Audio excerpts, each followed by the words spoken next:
happening now? We'd like to welcome our viewers from across North America and around the world. You're listening to the EdTech Situation Room, episode 246 for January the 19th, 2022. My name is Wes Fryer, coming to you from Oklahoma City, where it is really getting cold for us. And I am still the technology integration specialist, the technology innovation. I can't even say my name. I've had it for 3 years and I can't even say it. Technology Integration and Innovation Specialist at the Cassidy School. And I'm joined as always by the EdTech Yoda of the North, Dr. Jason Neiffer, who has got his flannel on, staying warm in what I'm sure is a cool Montana night.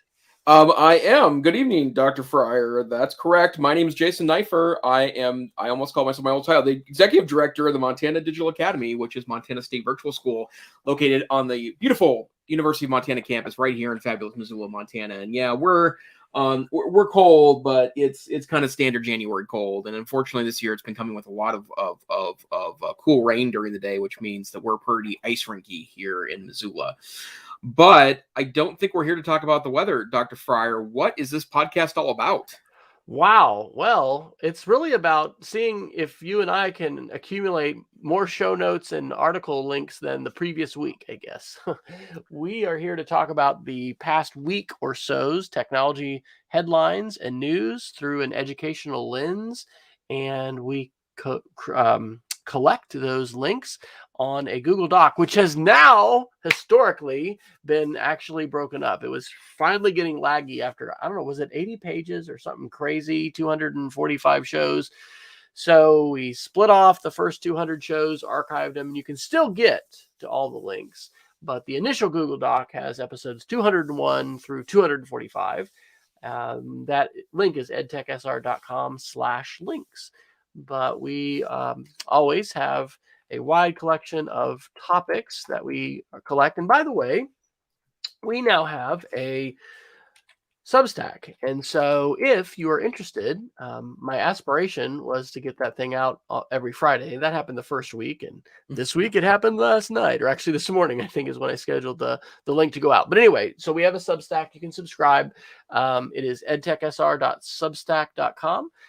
We will send out not only the link to the podcast, but all the show notes we discuss, and all those make it into the podcast show notes, but also the articles that we don't talk about. But you can also just go to the Google Doc and get them all. But this week, our topics are Apple, Microsoft, Google, Meta, the tech correction, media literacy, health and wellness, security, miscellaneous, and our geeks of the week. So, Dr. Neiffer, where would you like to start tonight with the tech news? Well, before we jump to a bunch of rabbit holes, let's just do some kind of old-fashioned tech news to start off with. Let's start with some Apple news. And a couple of these articles are from last week. But first, this is an article from a couple weeks back, and the Apple Insider reported on January 2nd that later this year, they expect a smaller Mac Pro with Apple Silicon to join the Mac Mini refresh later on in 2022. And for those that have been following kind of our podcast escapade through M1 Macs, the great thing, I'm now using an M1 Mac Mini at home. I've got a MacBook Pro at work that I'm using with an M1 chip, and I absolutely love the platform. I have zero complaints about it. There's once in a while some wonkiness with an Intel based piece of software that has to go through the Rosetta Stone 2 software that allows it to be run on the new Macs, but it's very occasional wonkiness.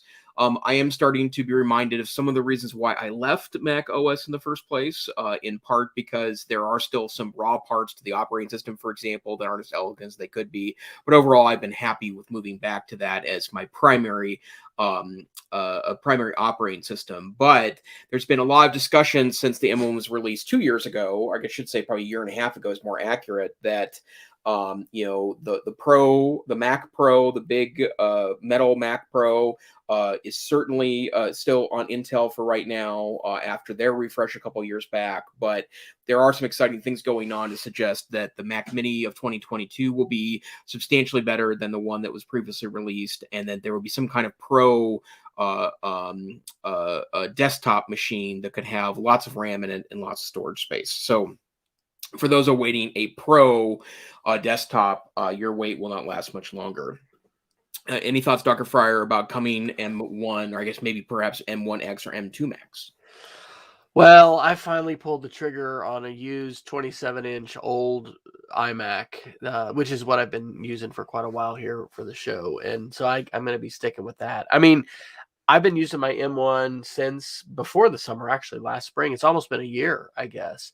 And it is just an incredibly fast machine that is, it's just, I don't know. I mean, I don't want to go any slower. I'm using this older machine, so I kind of do, but yeah, it's phenomenal. So I think because both you and Peggy, I think, have gone with the Mac Mini with the external screen, and that's a really persuasive, scenario because you invest in a really nice large screen or set of screens, and then you can just swap out the computer in the back. So especially if you're working from home and not having to take your show on the road very Yeah. much, or if you are, grab your Chromebook and now Google Slides and everything else, you can take everything with you. So it's a pretty good scenario, but Yep, I'm here. probably not going to be purchasing one myself. And then a couple other Apple updates. There's an interesting article from Mac Rumors on January 8th, 2022, to talk about how there's a lot of guessing that the iPhone 14, which I would presume will be released later in 2022, will be portless. That seems to be where Apple is trying to go. And Mac Rumors talks a lot about the reasons why that's unlikely the case, including things like right now, plugging a phone in is still required for restoring an operating system. It provides some magic that wireless can't to be able to do that. And there's also a lot of power inefficiencies with wireless power as well. And you lose upwards of 50, 60, even 70% of the juice when you're using a wireless application. The other thing I keep thinking about, too, that I think is really problematic is that I now have an iPhone 13 Pro. I love it. It's a really wonderful device. I love the magnetic thing on back of the iPhone. And in fact, I have and of course I just dropped it when I want to show it off. I have a pop-on kind of a stand holder thing that fits on via magnet that I really like a lot. I wouldn't install something like this permanently, but the fact it's there by magnet is super great. And my nightstand is mag powered, and so I like that as well.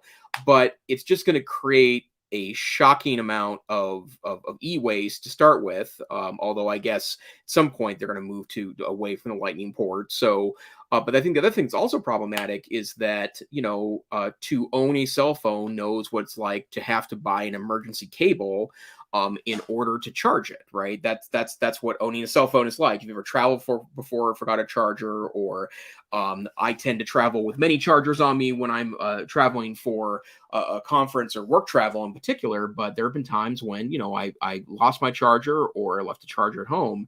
And the MagSafe is pretty proprietary technology. And to be honest, the third-party alternatives aren't very good, and they're expensive too. And I think that creates at least a convenience problem for iPhone users. So, Wes, have you moved to the Apple wireless charging revolution with phones? So my quick story. Oh my gosh, I write a blog post about this. The temptation of the upgrade, and really the differences in carriers and their strategies and stuff. So we're on AT&T fiber now. AT&T does follow-ups with its customers, which I think is really smart. And lo and behold, they were like, oh, you can all switch off of T-Mobile and everyone can get a brand new iPhone 13 or 13 Pro, whatever you're on now, and you'll pay less per month and we'll lock you in for 3 years. And what I didn't do was calculate in advance, because you got to pay all those taxes up front. And then the initial bills were going to come in much higher before rebates and all this. Anyway, I ended up literally like the day after, no, we're not going to do that. So, and I got an iPhone 11 Pro Max on Swappa, and I love it. And it's actually, I think, a little thinner than the 13, which is a stouter and a bit thicker. So, and then I actually had my watch broke. It cracked. And so I'm sporting now. I was on the Generation 3, and I'm now a Gen 4, which is a little larger and is really nice. But again, from Swappa. So I we were just so close. And of course, everyone's, oh, we're all so excited about getting new phones. But the honest truth is, we don't need them. Our phones are freaking Yeah. awesome as they are now. And so, at this point, hey, if I win the Powerball, may all change. But used cars, used phones, and just older phones, they're working well for us. So it was interesting to see AT&T change this, because I think this is the first time maybe with the model they've done that, where it's like, this costs you $1, but they're going to lock you in for multiple years. And anyway, it's just interesting to see what the different carriers and providers are doing. If we would end up moving, and I don't have an announcement tonight, I'm hoping for exciting things here in the next few weeks. But we could move somewhere where T-Mobile service is absolutely terrible, and we would have to change to either probably AT&T or Verizon. But I think a lot of the phones we have might actually switch that without a problem too. I don't know, the days of like, oh, this. I don't know. I haven't had to look into that for a while as far as the phone compatibility, but I kind of think the newer ones are compatible with multiple carriers. So not going to be doing that now. I'm of course glad to see the continued march of all of it, but at some point, I don't know. I think it's healthy to question whether you want to just join that consumer push to, yeah, we got to have the latest. There's a lot of reasons why that is fantastic, and you know different strokes for different folks. And I think, aren't you on the one where you're like now every year going to be able to upgrade? I think theoretically I can. It's probably not my strategy, and maybe we'll have to see what my finances look like later in the year. But I mean, the thing that really, I think, also back to what you're saying, Wes, is that the wonderful thing about Apple's strategy is that they are supporting phones well after they're not selling them anymore. And so, in your case, the iPhone 11 Pro is a 2-year-old phone that is considered somewhat dated, right? From the standpoint of they're not selling it anymore, at least outside of the United States market.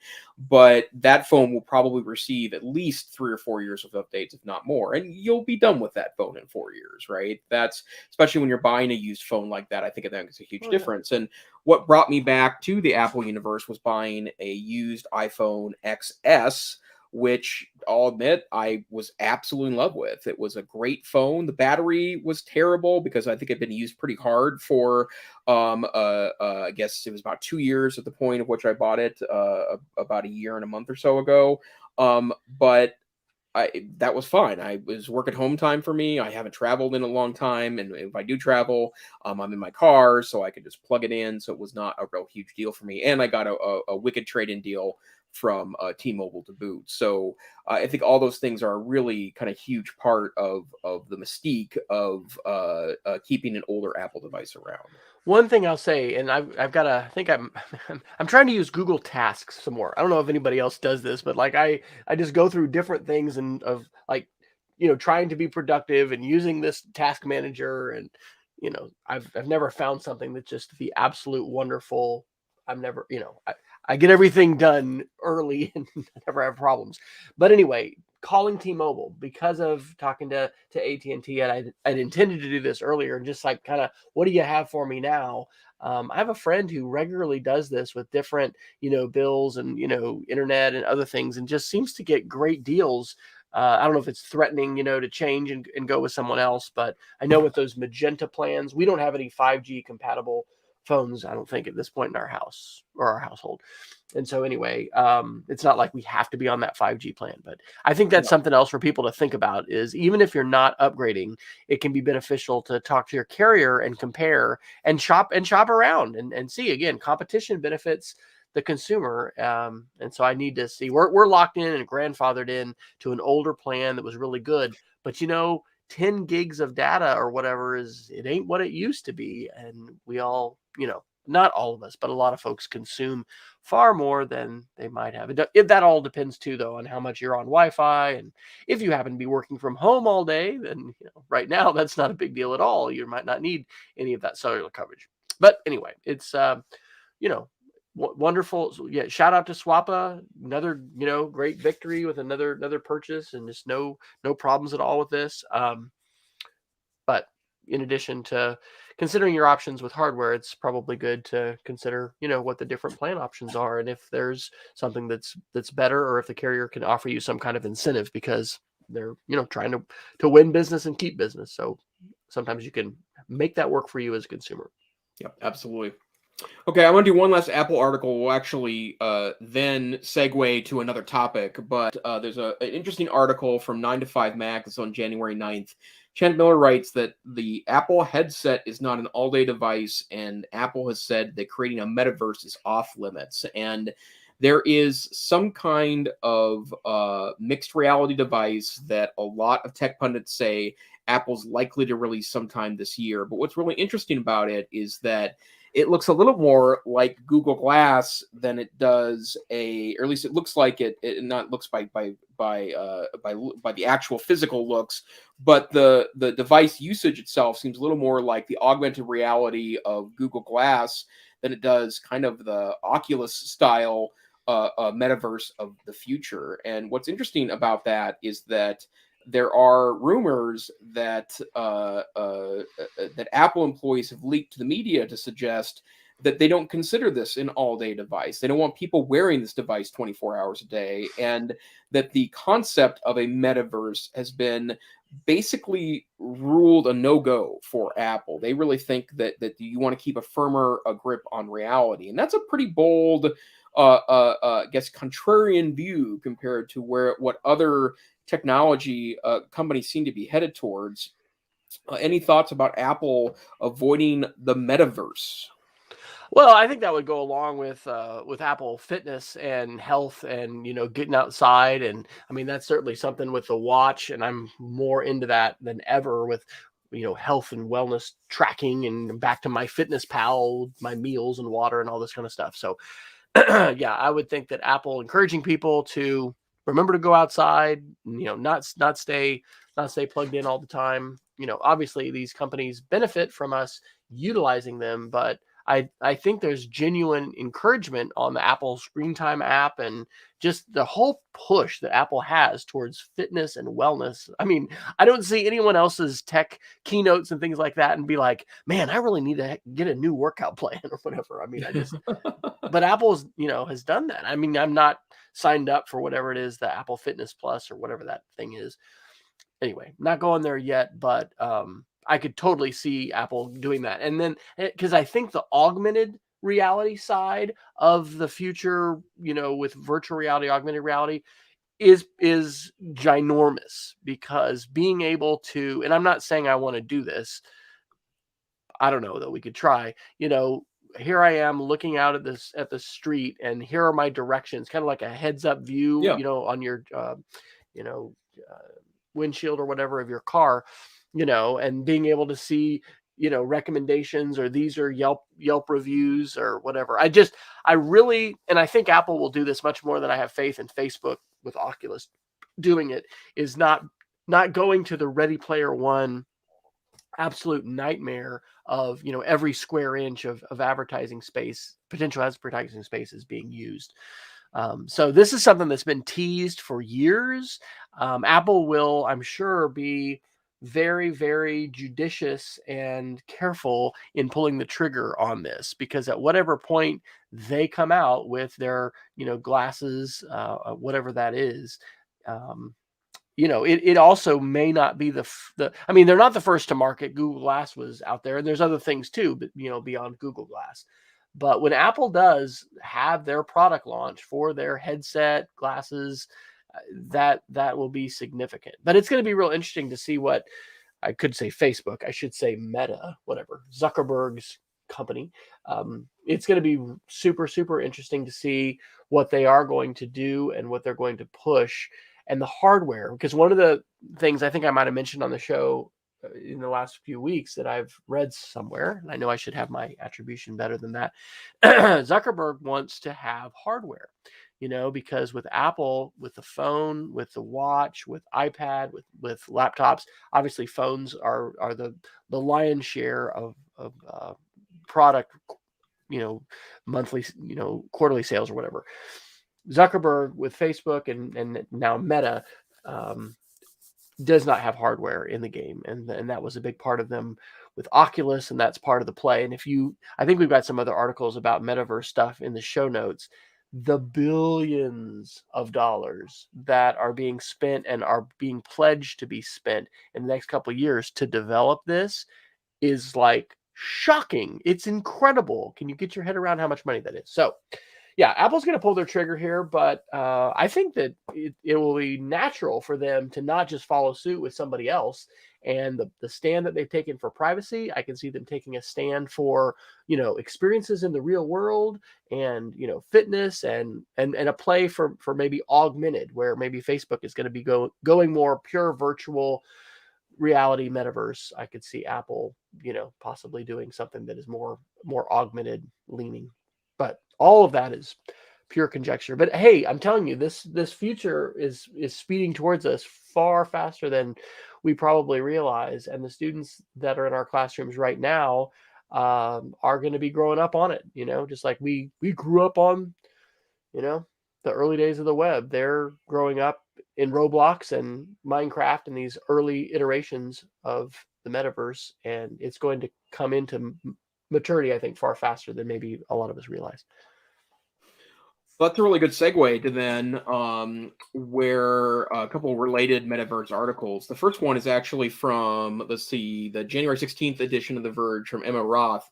It's talking about how Walmart is looking to jump into the metaverse, and they had some recent filings. I believe they were trademark filings that Walmart is starting to evolve its branding a little bit, and there's two places where we could see them. Actually, three places where we could see them starting to kind of work into the metaverse. The first one is they have plans to do some NFT work, the non-fungible tokens that we've talked about a couple of times here in the past, buying images, for example, owning digital copies of images, which can be a whole new marketplace for visual, particularly digital visual pieces, cryptocurrencies, and then kind of a broader metaverse offerings. And they've actually trademarked or trying to trademark verse to home, verse to curb, and verse to store. I'm assuming verse is some reference to a metaverse-based shopping experience, but that's a sign, of course, of things to come, because Walmart generally doesn't bring things to market unless they have some proof it works within regional markets first. They also tend to be, because they're such a large retail presence, particularly in the United States, they tend to be well ahead of things. And if they're going in that direction of it's what's to come. And then I think you put in these two articles last week, Wes. One of them they're both about Facebook and the metaverse. Anything to report there?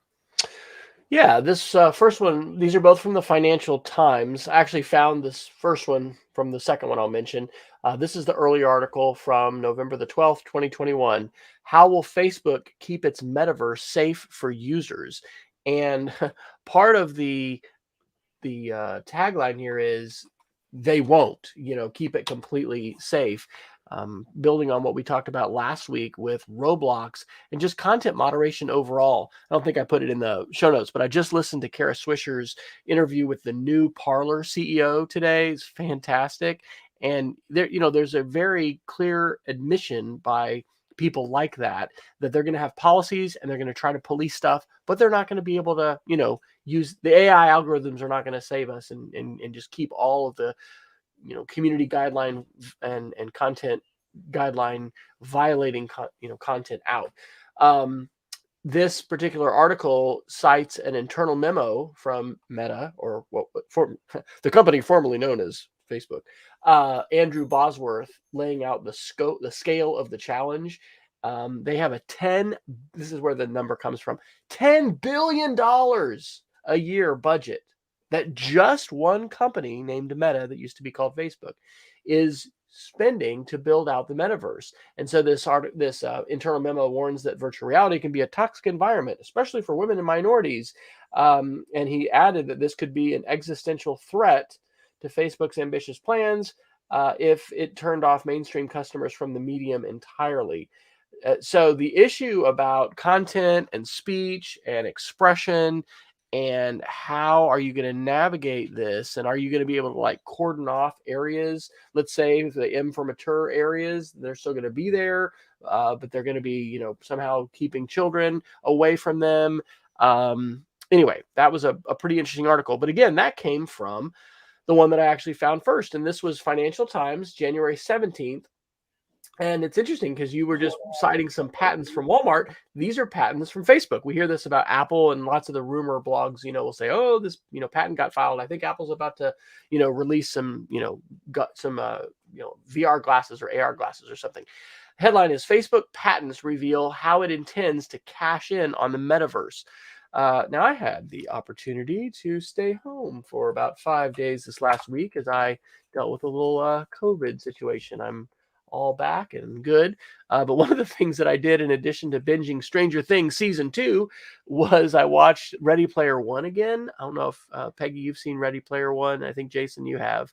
It is incredible. Now, of course, the book is better, but it really is a vision for what this, you know, wear your headset almost all day environment can be. And when there's so many people all over the world, you know, being able to have all these different kinds of experiences. And so this just absolutely sounds like Ready Player One when they're talking about these different kinds of digital goods, this virtual store, the hyper-targeted advertising and sponsored content.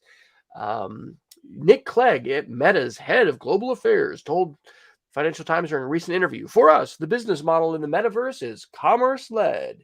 Clearly, ads play a part in this.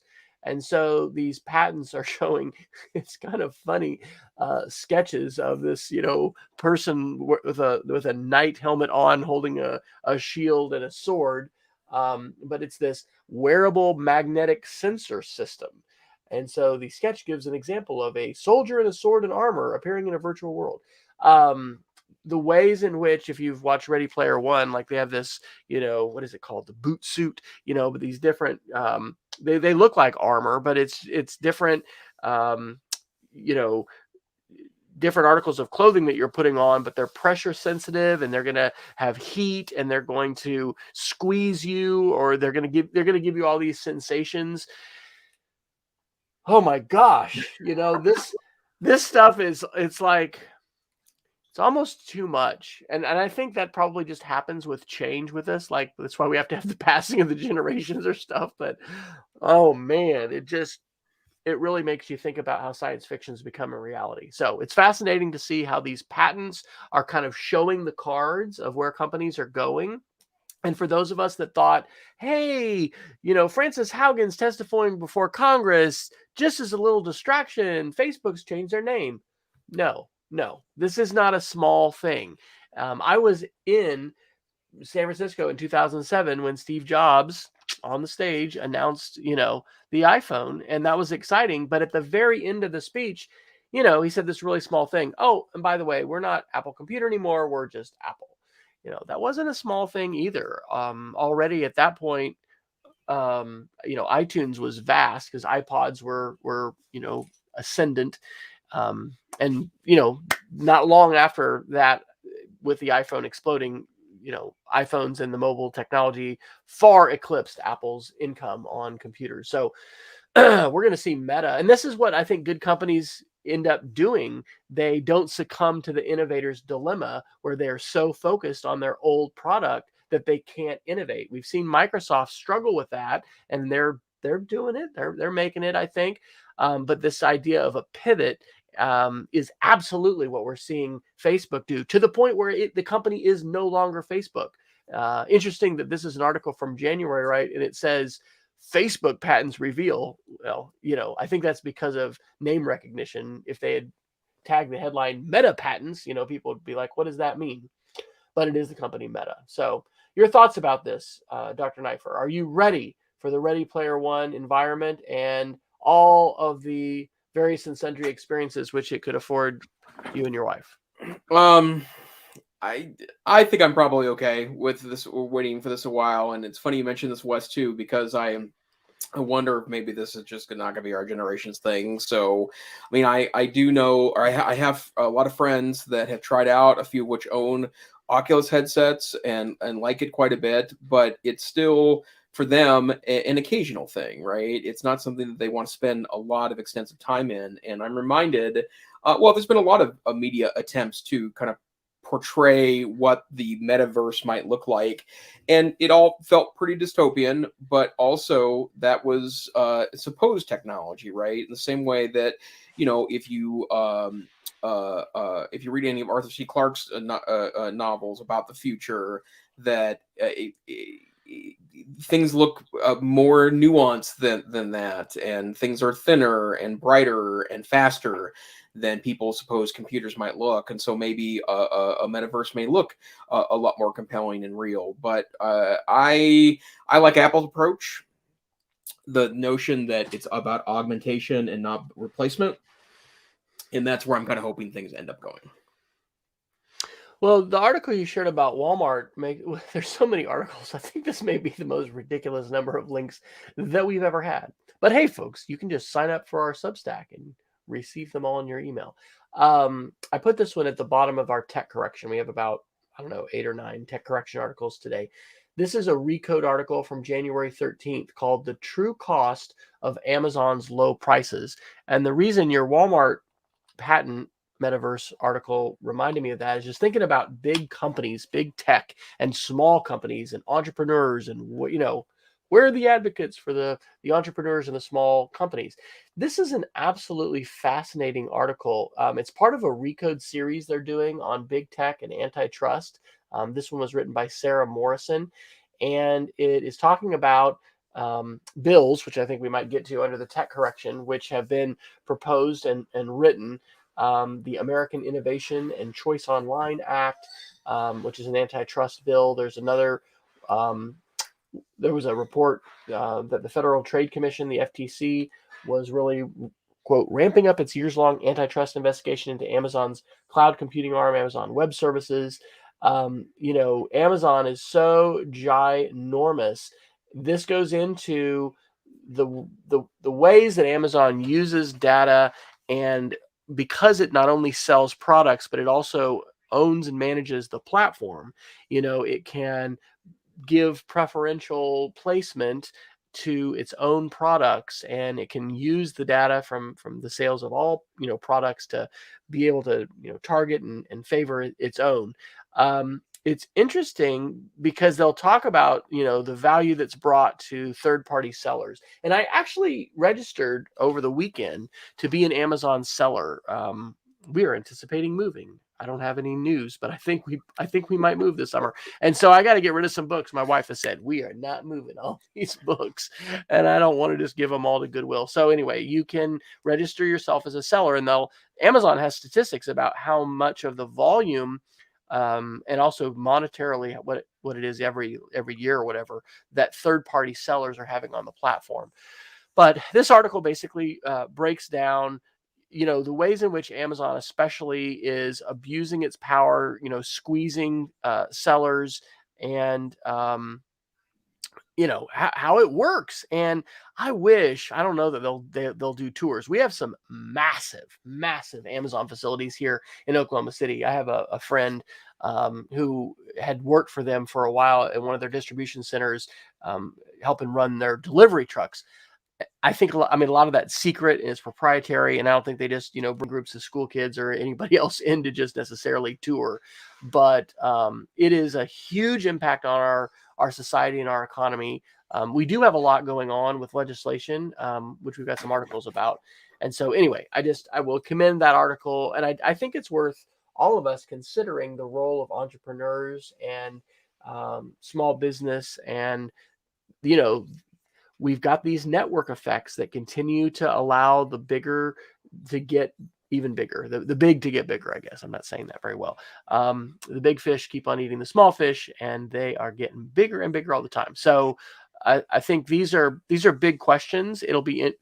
This is an understatement. It'll be interesting to see how these kinds of things and people's anger and frustration around them manifests itself in the elections coming up, both midterm and the next presidential election. So, any thoughts that you have about Amazon and their business model and just kind of this whole nexus of Amazon's big tech, and perhaps that's a segue to some of the articles you put into about tech correction.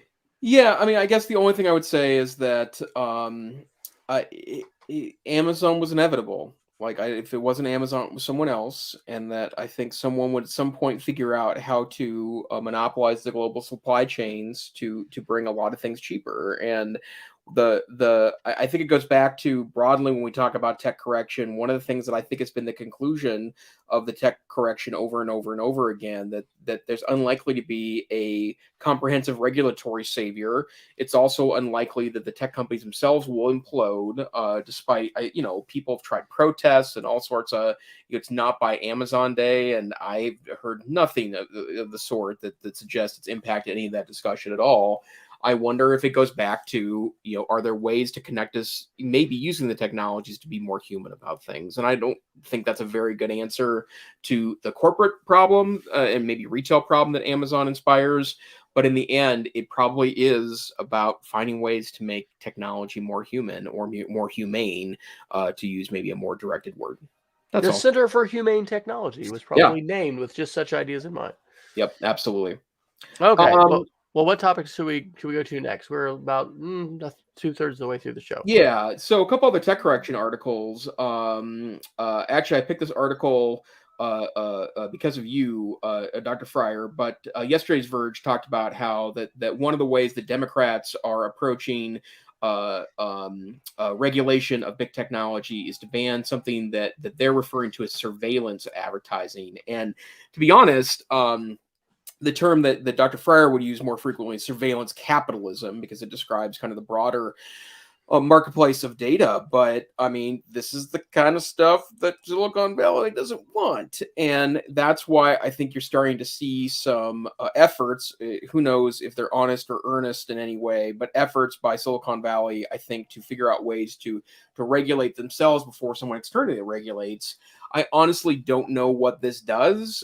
Not that I don't think it had impact. It had extraordinary impact, unless they fill it full of exceptions that make it a toothless regulatory attempt. But the bottom line is that this would change the entire technology industry if we go in that direction, because I just don't know a lot of advertising that isn't surveillance advertising. I mean, there could be some very nuanced ways they attempt to regulate that with specifics, but I'm under the general assumption that all targeted advertising is ultimately surveillance advertising, because otherwise, how would you target it? So, Wes, any thoughts, being kind of our surveillance capitalism expert, any thoughts about this attempted at bat for Democrats to try to regulate big tech advertising?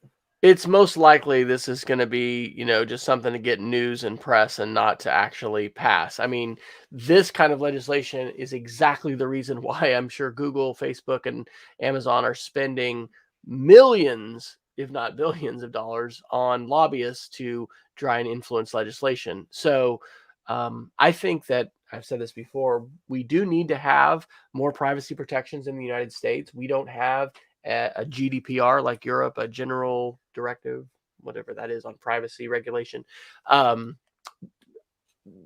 The language here is really interesting because it is picking up on this idea of surveillance. And I think that probably when people are hearing this, that is something that maybe would strike a chord with them. It's so fascinating. And I'll mention, I'm not going to talk about the Geek of the Week yet, but like, certain things in society require a lot of time for people to get their head around and to support. And I think the regulation privacy is perhaps an example of that. The velocity with which things are changing, though, is it's just increasing. It's not slowing down. So I'm personally heartened by the fact that we're having some legislators have conversations like this. But like you, Jason, I don't know exactly what the effect of this would be. And that's why I think it's more kind of a show rather than something that's going to actually, pass and have an impact. I was trying to think of the guy, he was on Twit, and his name is Jason, I think, too. Actually, and it's like it's not 6 colors, 7 colors. I'm trying to Google that. He's in it. He has Jason. Snell. Yes, Snell. thank you. Yes. So Jason Snell, who's a very, very smart guy, and he has 6 colors. Yeah, Apple technology and other stuff, and it's a podcast. He was on the Twit podcast, in the last few years. I don't know when it was, but he was talking. That's a real specific citation. That's not going to pass a debate round citation. He was on Twit sometime in the last few years. Hey, at least I got his name. We were able to grab that. But yeah, there was some guy on Twit that said something. No, Jason Snell was talking about how marketers basically don't have any limit to how granular they want to get, right? The more specific that they can get in terms of selling their ads, yes, you're going to be able to get our listeners or our readership are 79% this age bracket, this demographic. And generally people who are paying for advertising, the more information that they can get. That's why Facebook, if you've ever tried to place or have placed a Facebook ad, and I don't know how much this has changed recently, it is mind-blowing to look at that targeted advertising, like to be doing the targeted advertising.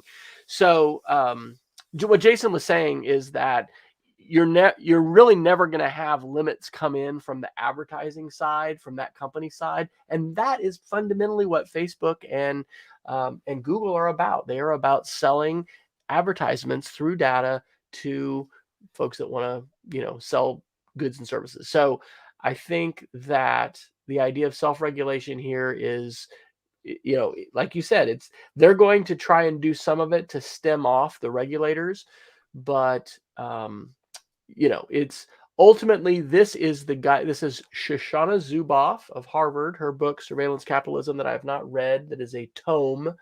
This is the undergirding economic philosophy of the 21st century digital economy. It's surveillance capitalism. So it's interesting that this is being posed, but I think that companies like Facebook and Google would see this kind of language as kind of an existential threat, and you can bet that they're going to figure out how to defeat that. But there's issues here, as we talk about pretty much every week with the tech correction, and those issues are not going away.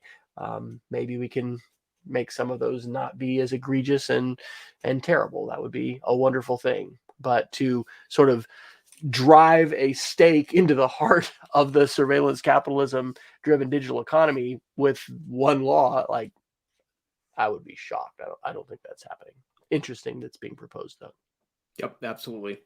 Let's see, and then maybe this is also a rabbit hole, but we never get into those. Surely you're not going to give us a rabbit hole. PC Magazine reported some data on January 12th saying that we're spending about a third of our waking hours staring at our phones. That's up 30% from 2019, and a State of Mobile 2022 report is the source on this. And I guess, I mean, I still have the same concerns I had as 2, 3, 4 years ago, that maybe we are a touch addicted to our devices, and that the digital distraction is real.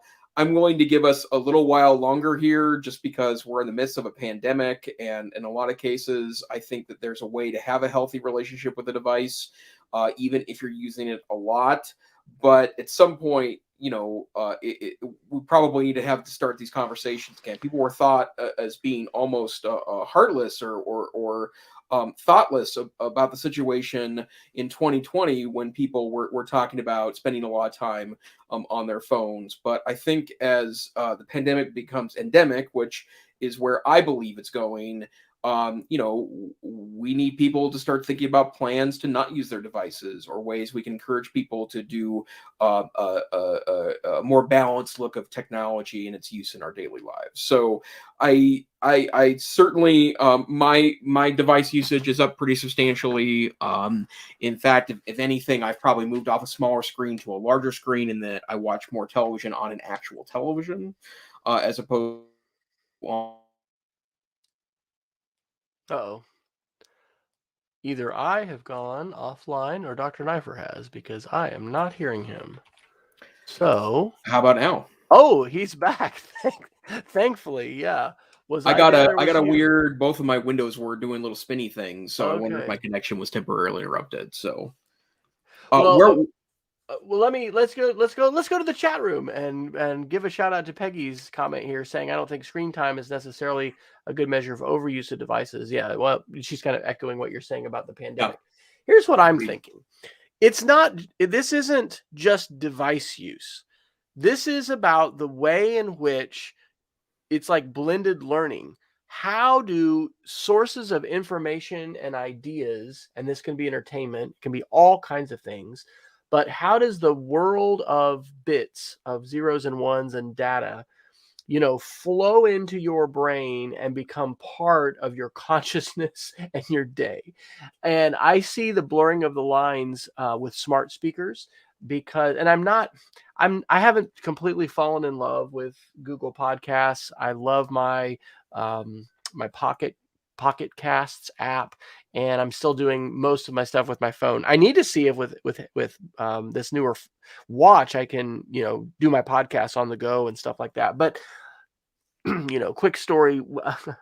I've got now some recipes for lights and things like that. We're Harry Potter fans. And so now I can go into the living room. I do this every morning now. I can say, "Hey G, Lumos," which is the Harry Potter spell for light. And that turns on two lights, the television and the Christmas tree. And then we can say Knox and turn it off. I am listening to things, and my our youngest daughter, my wife, and I almost, I wouldn't say constantly, but every single day are listening to podcasts, watching videos, consuming content, thinking about things that we would not have, absent the device. And so as we get the, AR, VR glasses and headsets and these other things, I think hopefully, and I have more faith with Apple than Facebook on this, hopefully that is going to, when you talk about a third of our time spent looking at our phones, I mean, maybe we're going to be looking at people more, but if we want to have some side data, it's gonna be there on our screen, and we're not going to necessarily be face down in the data. But I don't know. I know that my life has, and this is not a shock to anybody. And if you're listening to this podcast, I'm betting this isn't the only podcast you listen to. My life is enriched in so many ways by the fact that I, have this device that I carry around, and especially those podcast subscriptions. And, I mean, I'm listening to music and other things too, but it is just, it's stunning. So screen time, I agree. I think we need a term that kind of goes beyond that. But when we tend to say screen time, the assumption is that that needs to be lower. And I do agree that we don't need to just certainly be heads down, looking at our phone and not interacting with people in our lives. I don't think that at all. But I do think there's tremendous value that's being brought into our lives with these connections and devices and whatever you want to call this experience, which is, yes, it's not just screen time. It's more than that too. So that is a pretty big number. And hey, we're not an investment show or a political show, but the companies in the pandemic, not just Zoom, but lots and lots of companies that helped people connect and look at Roblox. We talked about in the show last week, the massive explosion in utilization and usage. That yes, we're in a pandemic, but I think we are also seeing people's behavior patterns and preferences for entertainment and interaction change, and those things may never be the same because of what the pandemic has done. Although your stack of books gives me optimism, Jason, that ebooks may not take over the knife for home. Yeah, well, and I got to say, I own and love my Kindle, but I've been generally inching back towards print books as of late, and part of it is what I love about a print book is that you can buy a used one, so that it feels like there's some double interest in there. So I'd like to hit two quick Google articles, and then whenever you'd like to finish up, Wes, and then I think we're at the top of the hour. Two quick, interesting Google articles. These are both related to Chromebooks. Chrome Unboxed released a video this morning. I received it a couple of days ago, or a couple of days early, because I am a Patreon subscriber to Chrome Unboxed. But they have tested MediaTek's new, I don't really know how to pronounce this, Companio processor. This is a processor that's been rumored for a while, but it's their 1380 processor. And they describe it as really, really fast. And they weren't able, because they had an early hardware review unit. They were asked not to run any benchmark software on there, so they didn't report any benchmarks. But they did do some interesting hands-on testing. There's a great about 10-minute video on Chrome Unboxed that will kind of walk you through what they did. But really fast processor, and seemingly competitive with Intel. And one of the things I wonder about 2022 is if this is the year that ARM processors kind of break through on the Chromebook. They're always almost always associated with pretty slow performance, pretty disappointing performance. There is some recent Snapdragon processors that have made it into Chromebooks, to my understanding, are pretty decent. But I am excited because this could bring a whole new element of usefulness to cheaper Chromebooks, which I think can only help the platform and the phenomenon. And then another word to be made aware of, HP has released a new kind of sub-brand called Fortis, and it is a brand name that's associated with educational devices. And so there are two new Fortis Chromebooks that have been released. Meager's not the right word. Modest specs is what I would say is the consistency between those two. But it appears that HP might be trying to push maybe a student-driven model that has a subtitle to it. So interesting things to look forward to in the Chrome OS universe. And I would just remind everybody, it was only a few short years ago that we were talking about netbooks, these incredibly underpowered, Yep. small screen devices, and had a web at our fingertips that was far, far less capable than it is today. So those kind of devices, and the fact that this year with our new Dell 11-inch 1350 Chromebooks, I think is the model, maybe 1360, but anyway, new touchscreen, like, it's great. I'm sketchnoting all the time now with my kids, and I like the fact that I don't have to charge the stylus, actually. And it's not an Apple Pencil, but it's really, really good. And I'm excited to see this. I think this is a great thing, not only for consumers, but it also is for students. And one of the things I might have mentioned, because I'm considering what my educational research agenda might be if Dr. Fryer would go to a university here at some point in the not too distant future. I'd love to know, how have schools shifted as far as one-to-one devices, Chrome devices versus iOS versus Mac OS versus just Windows. What does that look like? My sense is that the vast majority of schools are on Chrome devices, and that's been a huge, shift, and that probably is going to have some permanency in terms of, people and districts and organizations like people tend to, kind of imprint on a platform and stick with it for a while. So this is good news, and I'll be interested to see what our friend Kevin Toffel has to say about these as well, since he's probably going to chime in on this from a Chrome standpoint. Yep, absolutely. Okay, Wes, close to the top of the hour. Anything else we need to hit this week? Oh, wow. Let's see. There's so many other articles. Let's hit well, this is a wellness one. And I'm curious to know if you've checked this out, and because all of this with apps and stuff, it's interesting to say, hey, is it worth, paying for this subscription? All right. So this is a company called WellStory. This is from TechCrunch. This is an older article, actually. This was kind of the best one that I found that was a summary. It says, WellStory packs a lot of science into its app to measure your stress levels. I've actually subscribed to this app, and the way I found it is through If This Then That. I have a lot of recipes, and that's one of the little subscriptions I pay for as well, are these different recipes that allow me to do different things with smart devices and with Twitter hashtags and Google Docs and things like that.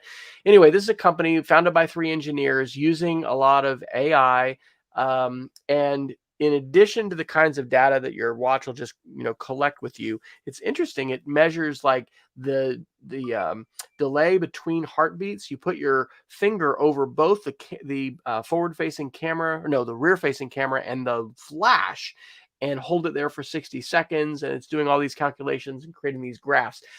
The thing that also appealed to me about this is you can use if this then that recipes to bring in your Facebook utilization, your Instagram utilization, and it looks for correlations between your habits and your patterns and your activity, and then what it sees happening with your physical wellness and the kinds of things that it's noticing with heart rhythms and things like that. So, have you ever heard of Welltory before or played with that at all? No, and it's also now installed on my phone. I'm curious about that, in part because I think one of the most powerful things about the Apple platform is just the extraordinary number of devices it plugs into to make sense of data. But I will take a look at it. Okay, cool. Because that's exactly what appealed to me, was this idea of integration with HealthKit. And of course, there's the danger of hacking. And oh my gosh, is somebody going to get all of my data when I authorize, the one app? It's not the one app to rule them all. HealthKit is kind of the app that everything goes into. So I haven't discovered anything that's just revolutionary yet, but I thought that was definitely pretty interesting. And let me see. Let's do one quick security one, and then we can round it out. There are several different articles about cyber attacks and ransomware. And so this was an article from Government Technology on January 13th, 2022. Albuquerque schools cancel classes after cyber attack. And this was, I think, a ransomware attack, and similar to the ones that we've heard of before. These, put a lot of pressure on school officials because we're relying upon data to, do things like enroll kids and, not only give out grades, but, food and transportation and all kinds of things. So the cyber attack led to the cancellation of some school, and other, I guess, schools in the area had been hit by other kinds of attacks. Backups are the key, and preparation is the key. So we've said it before, we'll say it again. If you don't have a plan for what to do for yourself personally with the data that you have that's valuable, and then for your organization, get that plan together. You'll want to get that plan together now before you are in the midst of an attack or have, face something that could be potentially crippling, and then you have to pay a fine or pay a ransom. So, all right. Well, do you have a geek of the week for us tonight, sir?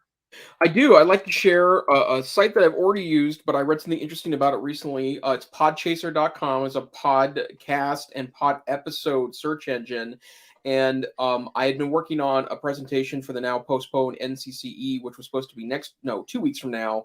And I hope to get to present this sometime soon, whether it's virtually or face-to-face. But one of the topics I'm very much interested in is podcasting as a content reservoir, because there's just so many wonderful podcasts out there that I think would be useful in a lot of content classrooms. And so the reason why this recently kicked back up to the top of my attention is because they just hired a librarian for the first time, because they're looking for ways to try to organize information in consistent and I